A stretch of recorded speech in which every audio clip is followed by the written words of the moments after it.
কাঁচা আমের সিজন শেষ হয়ে যাওয়ার আগে একবার বানিয়ে ফেলুন মাত্র দুটো উপকরণে সব থেকে লোভনীয় কাঁচা আমের মুরব্বা।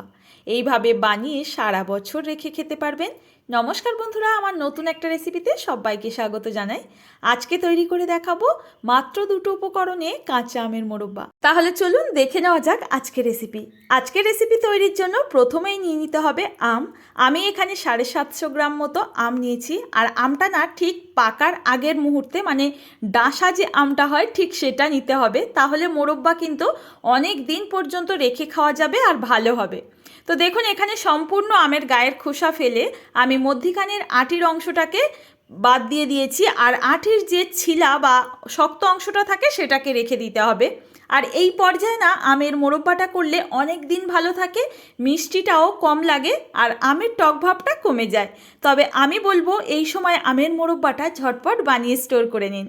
তো দেখুন, এখানে কিন্তু সমস্ত আমগুলো একটু বড় সাইজের লম্বা করে কেটে নিয়েছি। আপনারা যদি চান এই লম্বাটাকে আবারও হাফ করে নিতে পারেন, তবে আমি এখানে লম্বা করেই রাখছি।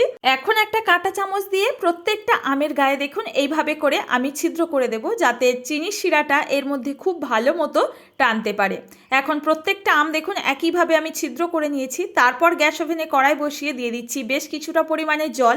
সামান্য একটুখানি লবণ এর জলের মধ্যে দিয়ে দিতে হবে।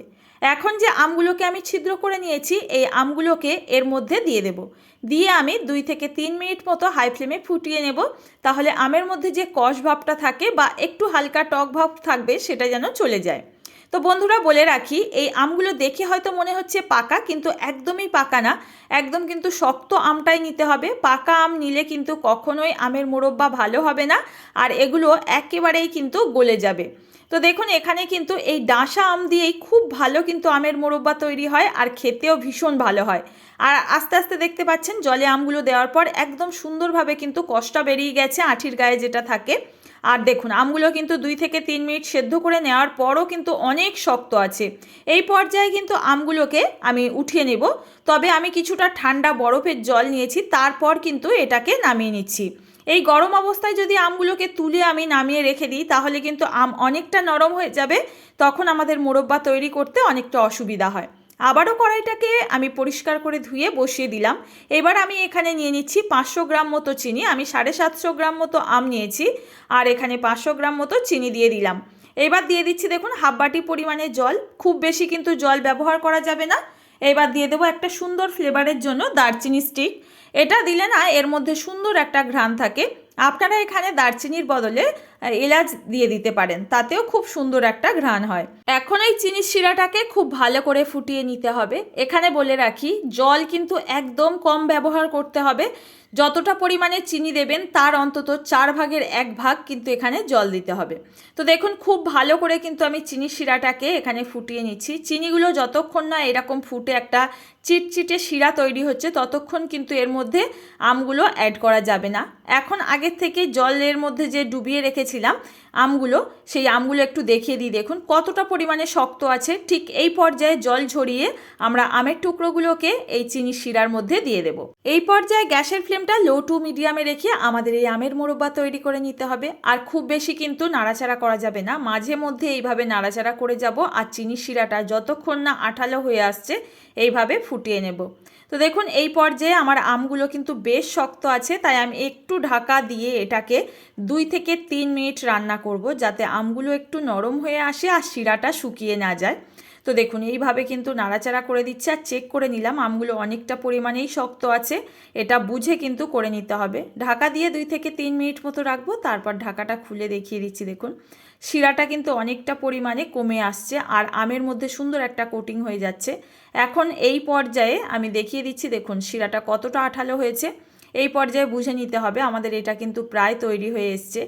এখন আমি এটাকে অনেক দিন পর্যন্ত স্টোর করার জন্য 1 চামচ মতো ভিনিগার অ্যাড করে দিলাম, যাতে কোনোভাবে নষ্ট না হয়ে যায়। আপনারা যদি অনেকটা পরিমাণে সারা বছরের জন্য তৈরি করে রেখে দিতে চান অবশ্যই করে কিন্তু এইভাবে ভিনিগার মিশিয়ে তারপরে এটাকে নামিয়ে কাঁচের বয়ামে ভরে রেখে দিতে পারেন। তো দেখুন আরও 1 থেকে 1.5 মিনিট মতো আমি একটুখানি জাল করে নিয়েছি, আর দেখুন আস্তে আস্তে কিন্তু চিনির শিরাটা শুকিয়ে আসছে আর এর মধ্যে সুন্দর একটা কোটিং তৈরি হয়ে যাচ্ছে। যদি এই পর্যায়ে মনে হয় অনেকটা পরিমাণে শিরা আছে, এইভাবে শিরা সহ কিন্তু রেখে দিতে পারবেন। এটা খেতে কিন্তু ভীষণ ভালো হয়। আর আপনারা কখনো এইভাবে বানিয়ে বানিয়েছেন কি না অবশ্যই কমেন্টে জানাবেন। এই পর্যায়ে না আমের মোরব্বাটা তৈরি করলে অনেকটা মিষ্টি পরিমাণ কম লাগে, যেহেতু আমটা এখন টক থেকে অনেকটা পরিমাণে মিষ্টির দিকে যায়, মানে ডাঁসার সময় আমটা এটা কিন্তু এই পর্যায়ে করতে হয়, তাহলে কিন্তু অনেক দিন পর্যন্ত রেখে খাওয়া যায় আর আমের মোরব্বা বেশি ভালো হয় বানানোর পর। তো দেখুন আমার কিন্তু মোরব্বা তৈরি হয়ে গেছে। এই পর্যায়ে আমি এটাকে নামিয়ে সার্ভ করে দেখিয়ে দিচ্ছি, দেখুন কতটা লোভনীয় হয়েছে। চিনির শিরাটা কিন্তু খুব বেশি আঠালো করা যাবে না, এটা খেয়াল রেখে আপনাদের নামাতে হবে। এই পর্যায়ে নামিয়ে নিলাম আর এটাকে স্টোর করে এইভাবে রেখে খাবো। আপনাদের কাছে অনুরোধ রইল এইভাবে কাঁচা আম ফুরিয়ে যাওয়ার আগে একবার বানিয়ে দেখার জন্য। যদি রেসিপি ভালো লাগে একটা লাইক করবেন আর ফ্রেন্ড ও ফ্যামিলির কাছে রেসিপিটি শেয়ার করার জন্য অনুরোধ রইল। এখন যদি না আপনাদের হাতে সময় থাকে দেখার, অবশ্যই সেভ করে রাখুন, পরে দেখে বানিয়ে নিতে পারবেন। বন্ধুরা, নতুন কেউ এসে থাকলে প্লিজ চ্যানেলটি সাবস্ক্রাইব করে পাশে থাকবেন আর পেজ থেকে দেখলে পেজটি ফলো করে নিতে পারেন। আজ তাহলে এই পর্যন্ত, ধন্যবাদ।